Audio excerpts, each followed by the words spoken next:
قدر منو اوریدونکو د نن ورځې خپرونه د قرآن شریف په تلاوت باندې پیل کوو. اعوذ بالله من الشیطان الرجیم.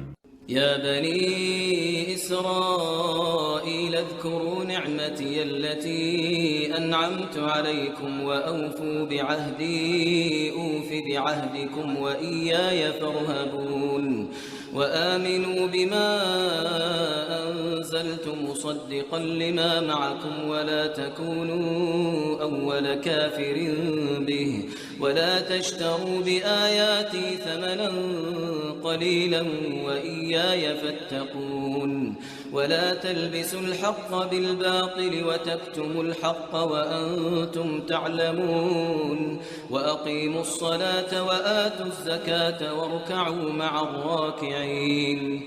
أتأمرون الناس بالبر وتنسون أنفسكم وأنتم تتلون الكتاب أفلا تعقلون واستعينوا بالصبر والصلاة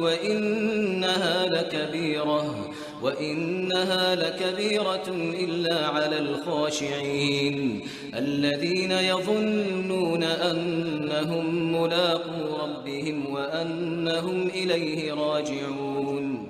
يا بني إسرائيل اذكروا نعمتي التي أنعمت عليكم وأني فضلتكم على العالمين واتقوا يوما لا تجزي نفس عن نفس شيئا ولا يقبل منها شفاعة ولا يؤخذ منها عدل ولا هم ينصرون.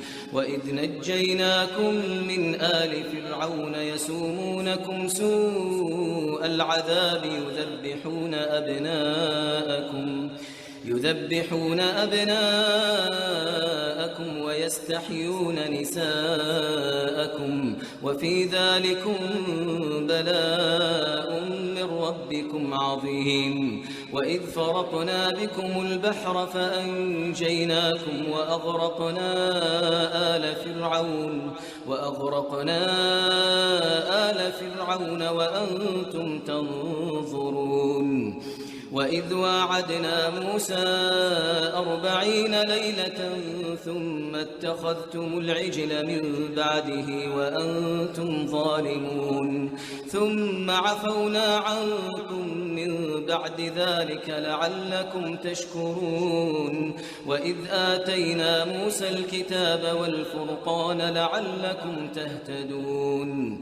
وإذ قال موسى لقومه يا قوم إنكم ظلمتم أنفسكم باتخاذكم العجل فتوبوا إلى بارئكم فاقتلوا أنفسكم ذلكم خير لكم عند بارئكم فتاب عليكم إنه هو التواب الرحيم. وإذ قلتم يا موسى لن نؤمن لك حتى نرى الله جهرة فأخذتكم الصاعقة وأنتم تنظرون ثم بعثناكم من بعد موتكم لعلكم تشكرون. وظللنا عليكم الغمام وأنزلنا عليكم المن والسلوى كلوا من طيبات ما رزقناكم وما ظلمونا ولكن كانوا أنفسهم يظلمون. وإذ قلنا ادخلوا هذه القرية فكلوا منها حيث شئتم رغدا وادخلوا الباب سجدا وقولوا حطة نغفر لكم خطاياكم وسنزيد المحسنين. فبدل الذين ظلموا قولا غير الذي قيل لهم فأنزلنا على الذين ظلموا رجزا من السماء بما كانوا يفسقون.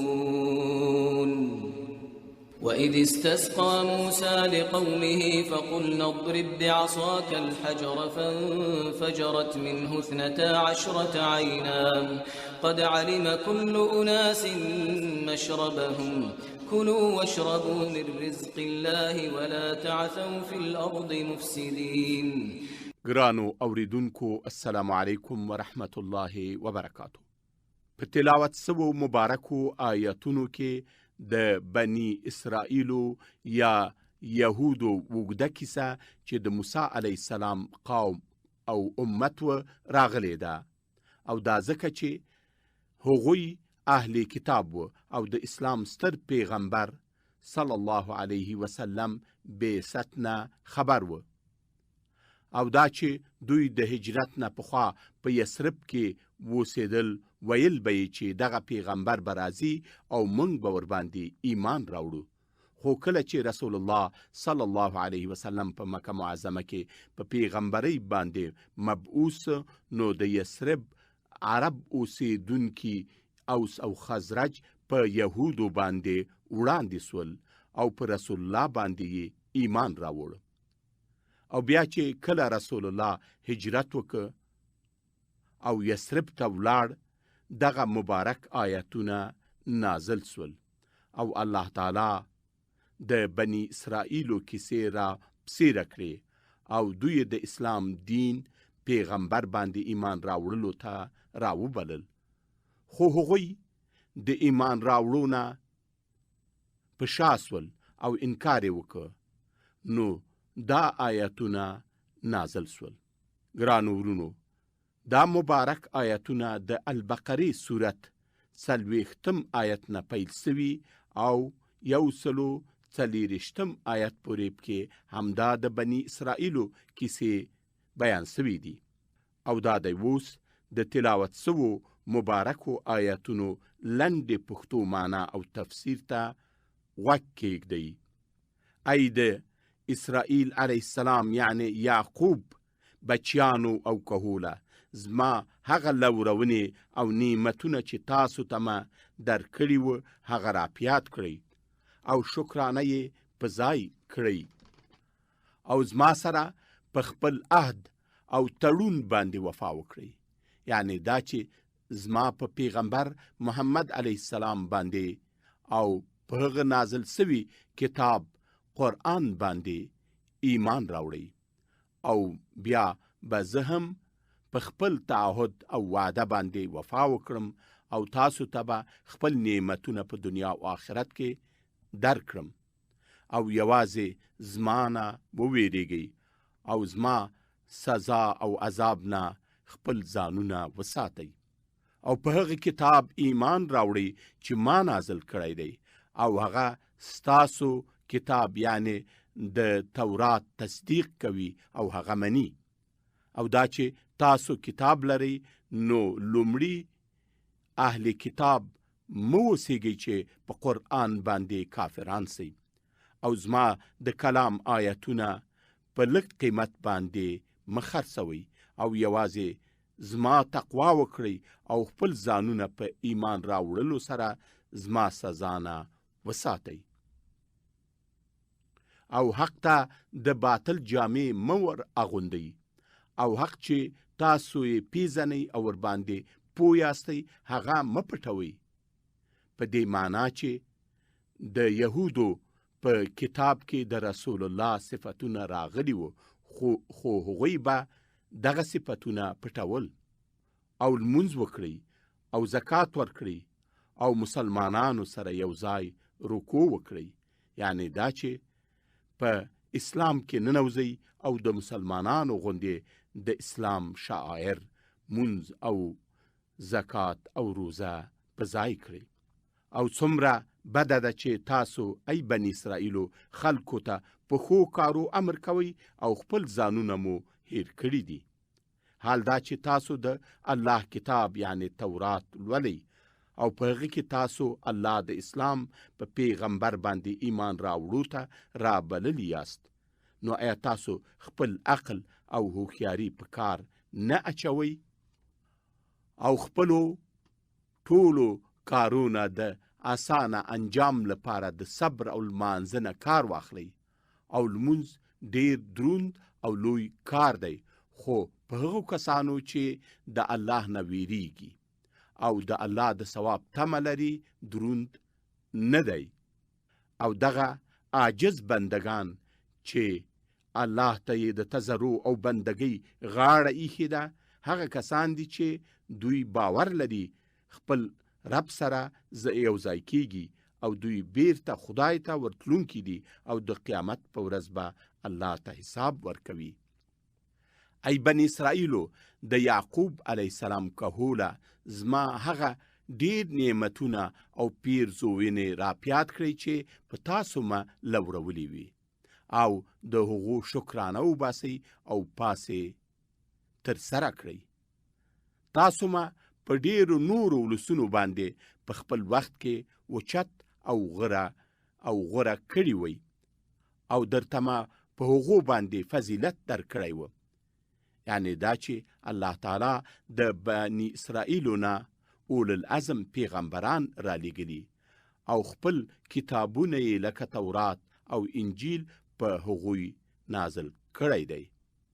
او ای بني اسرائیلو، د هغې ورځې حساب او کتاب نه وویریږئ او ورڅخه خپل ځانونه وساتئ چې په هغه ورځ هیڅ څوک هیڅ چاته ګټه نسی رسولی او د هیڅ چا شفاعت او سپارښتنه د کافرانو په حق کې نه منل کیږي او نه د چانه په دې ورځ باندې فدیه او نذرانه اخیستل کیږي او نه ورسره مرسته کیدای سي چې د الله سزا نه یې خلاص کړي.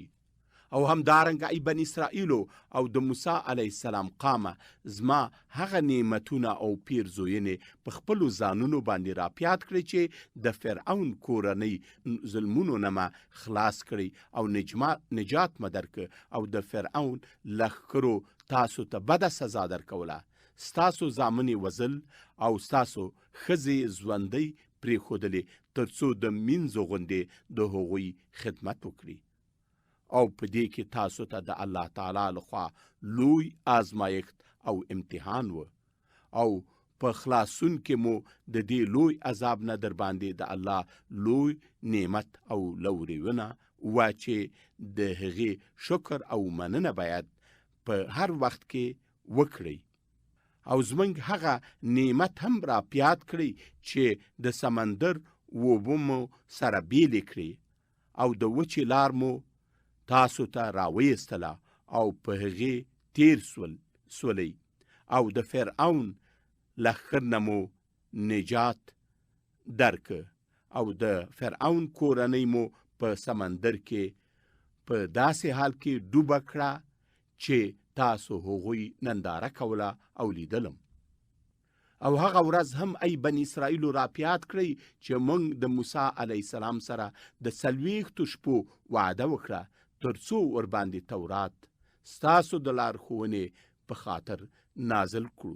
خو کله چې دغه لنډه موده موسی درڅخه بیل څه، تاسو د خصي عبادت وکړه او هغه مو ځان ته خدای جوړ کړ او په دې کار سره تاسو په خپلو ځانونو باندې ظلم وکړ او کافران سولئ. خو بیا هم موږ تاسې وبخلی او ستاسو توبه مو قبوله کړه تر څو د الله نعمتونو نه مننه وکړئ او شکر یې په ځای کړئ. او بل زموږ هغه نعمت په تاسو باندې هم را پیاد کړئ چې موسی علیه السلام ته موږ فرقان کتاب ورکړ تر څو حق او باطل سره بیل کړي او دا کتاب تورات و تر څو تاسو حق ته هدایت سئ او د باطل نه مخ واړوئ. قدرمنو اوریدونکو، په دې آیتونو کې الله تعالی بني اسرائیل په لوی مسئولیت چې هغه په محمد علیه السلام باندې ایمان راوړل دي متوجه کړي دي. خو هغوی د دې سره سره بیا هم کبر وکړ او ایمان را نه وړ. والسلام علیکم ورحمة الله وبرکاته.